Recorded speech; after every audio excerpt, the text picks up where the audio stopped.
بسم اللہ الرحمن الرحیم۔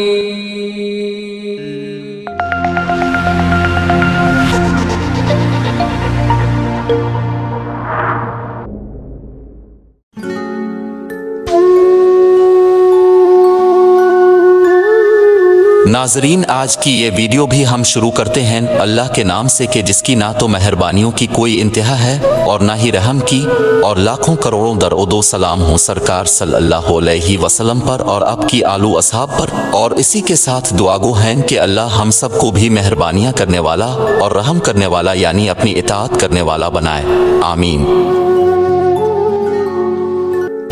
ناظرین، یہ ایک مسلمہ حقیقت ہے کہ جو نام بھی سرکار صلی اللہ علیہ وسلم کے نام کے ساتھ منسلک ہوا، اسے رب کائنات نے آنے والے ہر دور کے لیے زندہ کر دیا اور مسلمانوں کے لیے اسے مشعلی راہ بنا دیا، اور انہی ناموں میں ایک نام علامہ خادم حسین رضوی کا بھی ہے، اور آج کی اس ویڈیو میں علامہ خادم حسین رضوی کی زندگی کا ایک مختصر احوال زیر موضوع ہوگا۔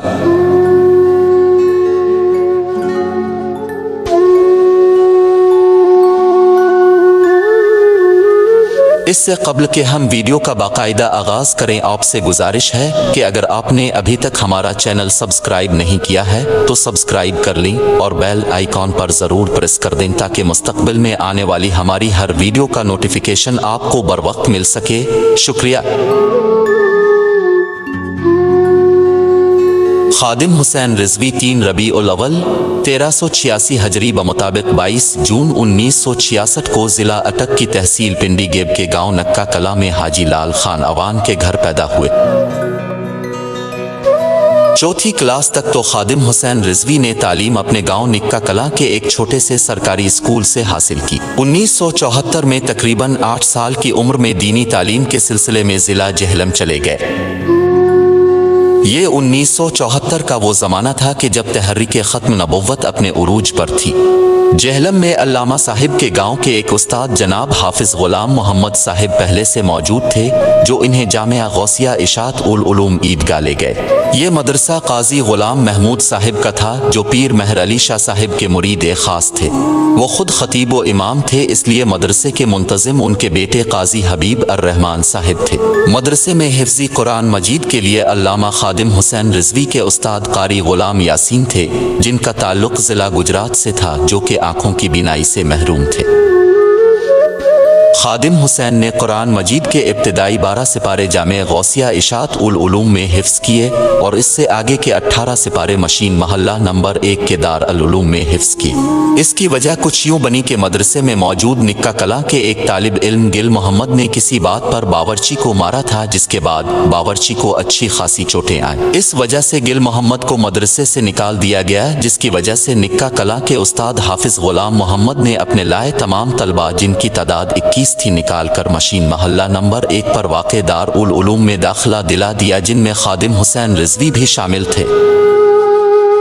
آپ کو قرآن پاک حفظ کرنے میں 4 سال کا عرصہ لگا۔ جب آپ کی عمر 12 برس ہوئی تو ضلع گجرات چلے گئے اور وہاں 2 سال قرأت کی تعلیم حاصل کی۔ قرأت کی تعلیم حاصل کرنے کے بعد 1980 میں مزید تعلیم حاصل کرنے کے لیے لاہور تشریف لے گئے۔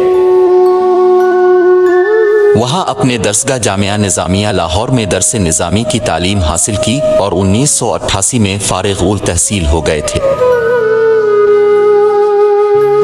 اس کے تقریباً 2 سال بعد علامہ و حافظ خادم حسین رضوی صاحب نے 1990 میں جامعہ نظامیہ رضویہ میں علمی صرف کا درس دینا شروع کیا اور باقاعدہ تدریس کے شعبے سے وابستہ ہو گئے۔